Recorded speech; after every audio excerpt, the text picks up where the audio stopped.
नमस्कार दोस्तों, एक बार फिर आपके अपने मनपसंद सैनिक अवेयरनेस बाई RS चैनल में आपका स्वागत है। दोस्तों, आज मैं आपको बता रहा हूँ सेना में आने वाली भर्तियों के बारे में। अभी भर्तियाँ शुरू हो गई हैं। जो अग्निपथ योजना से भर्ती होंगी और जो जवान भर्ती होंगे उनको अग्निवीर से जाना जाएगा।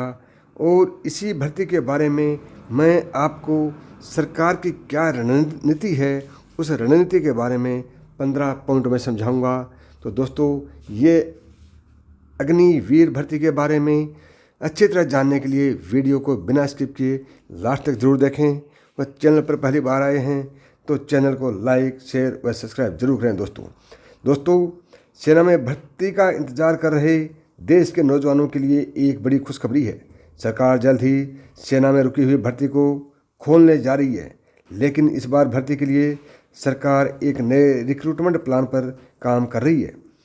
ये योजना अग्निपथ के नाम से जानी जाएगी और इसमें सैनिकों को महज 4 साल ही सेना में नौकरी करने का विकल्प दिया जाएगा। अभी जल्द ही इसके ऊपर कैबिनेट की मीटिंग होने वाली है। अगर कैबिनेट इस योजना को हरी झंडी दे देती है तो इसे जल्द ही देश भर में लागू कर दिया जाएगा। जानकारी के मुताबिक रक्षा मंत्रालय के अधीनस्थ डिपार्टमेंट ऑफ मिलिट्री अफेयर इन दिनों सेना में भर्ती के लिए नई योजना पर काम कर रही है।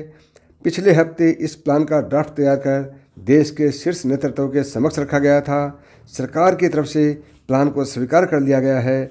ऐसे में अगर पीएम के नेतृत्व वाली कैबिनेट में इसे पास कर दिया गया तो सेना में भर्ती जल्द शुरू हो सकती है।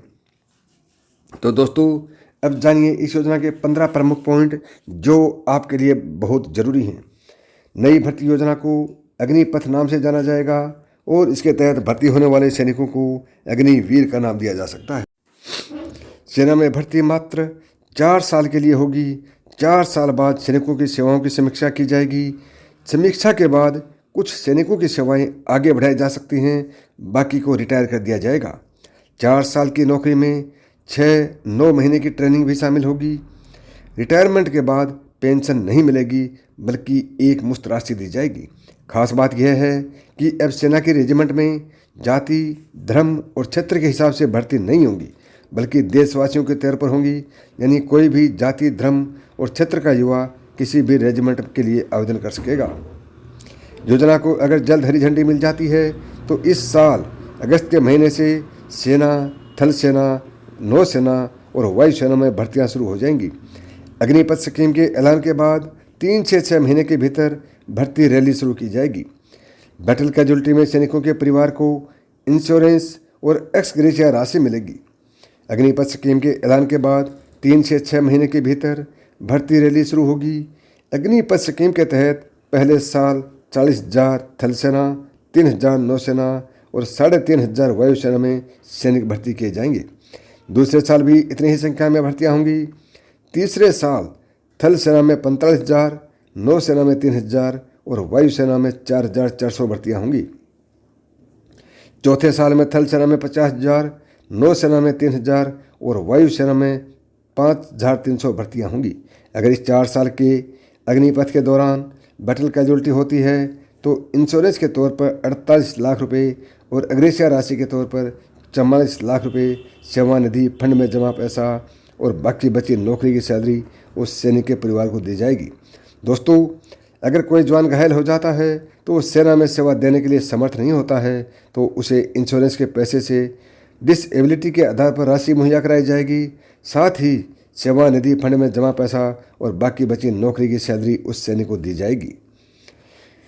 आपको बता दें कि तत्कालीन CDS जनरल विपिन रावत सेना के अधिकारियों के लिए टूर ऑफ ड्यूटी प्लान पर काम कर रहे थे, जिसके तहत सेना में अधिकारियों को मात्र 3 साल के लिए सेवाएं देनी थी। लेकिन जनरल विपिन रावत की हेलीकॉप्टर क्रैश में हुई मौत के बाद से ये योजना ठंडे बस्ते में चली गई थी। लेकिन सरकार अब अधिकारियों के साथ साथ सैनिकों के पदों के लिए भी इसी तर्ज पर अग्निवीर योजना को लाने का प्लान तैयार कर रही है।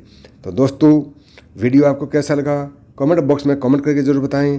और साथ ही बताएं कि अग्निवीर के नाम से भर्ती होनी चाहिए या नहीं होनी चाहिए। नमस्कार दोस्तों, थैंक यू, जय हिंद।